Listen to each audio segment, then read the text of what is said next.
tuk chuak nuam ule vain chu he kan thupui hian karil rualu khatlat ani ber mai kan khovel khirila natna harsatna retheina ril rupikna ril ruhana beidon na le thinlung room na in atuam khatlatani ti ngamani a sakhu zong zongin ring nuna turna suffering an address veka a solution leiro an ni vek silo thinlung chung ril damna tharau damna hi khovel mamo avani chiang em tiru thinlung chung ril nun ruak emptiness hi universal disease ani takzit zeta ma se kan du thuin kan tidam thei silo chuwang chuan tukina hian chungril nun damna ti thupui mangin pathian thu cha toite ingai thahok le don te ang sam number za somli pathum chang khata tanga chang thuma chuan hi kan mu a lalpa chu fakor u kan pathian fakazai hi athasi a chu anuamin fak hi a om rengani lalpa chuan Jerusalem chu adin le a Israel no chu ho te chu a roi khom le a lung chie te chu atidama an hliam te chu atuam thina ti thu kan mu ani lalpana thu mal som ro se amen levoina hian hei hi thupui mo nin ka hria chungril nun ke ti dam kan ngai hei ka ke kangal ru kahan ti tliak khanin atliak chiang viau maya aru te lo ke them deuh boka en kol dam turin huna du viau mai thak hata po kalarap ngam lo chu ni a chuwang chuan ke kal le thei tur le damni mel mule tur chuan he karu ke atliak a hi ain tuam dam phot angai ani chu ka nga ka kan en kola kamut lok mai ani kahan soi chan chu chungril ke ti dam ngai kan tam em kan rama hian tum khat chutlang wal pakhat hianin mi pui ma a pheng longa tumdona uluk takina pheng long chu a chei moi vela rong rangin a han cheya mi pui la chuan ngak lel takinan lo thira ama athiamin mi te khiat lo ani boka stesa aron ding chuak te chu an phusua wa an thlir thap mai ani nima sela a pheng long chu han tum dona ari thei ta reng lo mai achana han bel chianga han cheka atopa chuan a chung lama ke alo oma wangin a pheng long chu ari chuak theilo ani ti amu chuak ta ani una du tak pon lama lan moi tumin in chain in tivul thin ma ila za om na hlo chu tumin tang viau thin ma ila kan chungril nuna ke a om chuan kan hring nun rimoi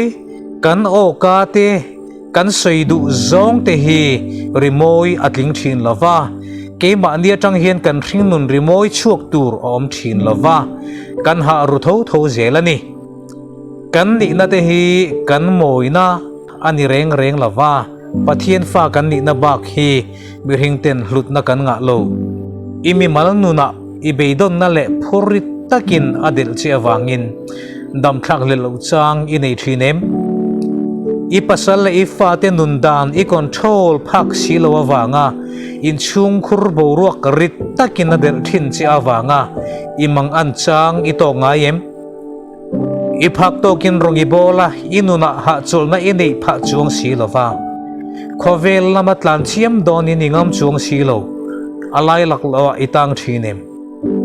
ikopuinen inin mil hlei theilova in thendon in kara fatin lo om to sia in changkham deu si in thengam si lovin in nu pa in kara aru ka harsatna chin fel hlei thei silo in nei thinem i chungril ke kha ti damingai ti inpom photla inun chungrila inuna rimoi ron chuak theilo harsatna inun chungril ke kha tuam damingai ani enkol damingai ni ti kha inpom photla chumi chu in pom fel ve le ti dam tu lalpa nen pan nge la anena in hlan nge la a en kol turin adu anga a khoi dam turin anena in hlan nge yang che lalpa chuan suala wanga no chuale no nu te chu a roi khom thina lungchia te thin lung ke te himpia lin atidama an hliam te tuam thin ti in sam zia ka kan mu kha lalpa chu nuam ti ta kai fak theya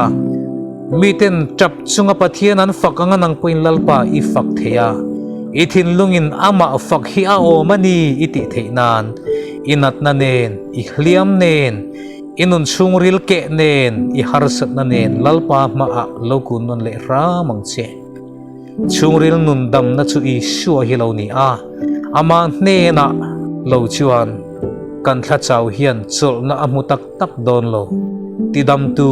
tuam dam tu healer chu ama nge hi ani ama kan pathian nge hian thinlung ke vek to te po atuam dam thina thinlung lung anga sak te po atike thin ani chu pathian makle chak tak thil ti thei chu inuna inrol tirla ama hi chan sinuna khan lo pela ti chuan chungril nundam na ama nge hian abedon che ani I mangai te chuan an tina thin sia iril ru an hliam thina I poyan soya I thin rim thin I lung oi lo thin nima sela he pathian maknak mai nangma mangai tu le chandam tu che hian I chungril nuna khan dam na pek che duani inuna thunei tir vela innuna inrol tir vela ti chuan amana duang takana atho theina turin anena inhlanang che lalpa na thu kan zatan malsom ro se amen itong trayang lalpa